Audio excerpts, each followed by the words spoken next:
তুমি যা কিছু অর্থপূর্ণ বলে ভাবছো, তোমার আশা, তোমার স্বপ্ন, তোমার সুখের ছোট্ট ছোট্ট মুহূর্তগুলো, যখন তুমি যুদ্ধক্ষেত্রে রক্তাক্ত অবস্থায় পড়ে আছো তখন সেগুলোর কোনো মূল্যই থাকে না।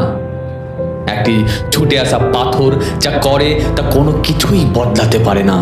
আমাদের সবাইকেই মরতে হয়, কিন্তু তাই বলে কি আমাদের জীবন অর্থহীন? তবে কি আমাদের জন্ম ছিল বৃথা? তুমি কি সেটা বলতে পারবে আমাদের নিহত সঙ্গীদের কথা ভেবে তাদের জীবন কি ছিল অর্থহীন? না, একদম না। তাদের স্মৃতি আমাদের আগুন, সাহসের প্রতীক, যন্ত্রণার সাক্ষ্য। তারা বেঁচে থাকে আমাদের মনে, কারণ আমরা যারা এখনো দাঁড়িয়ে আছি আমরা তাদের ভুলিনি, ভুলবো না। আমরা যখন নিশ্চিত মৃত্যুর দিকে ছুটে চলেছি আমরা বিশ্বাস করি আমাদের উত্তরসূরিরাও একদিন আমাদের কথা মনে রাখবে, কারণ আমার সৈনিকরা এই নির্মম দুনিয়ার সামনে দাঁড়িয়ে কখনো পিছু হটে না। আমার সৈনিকরা এগিয়ে যায়, আমার সৈনিকরা গর্জে ওঠে, মাই সোলজার রে।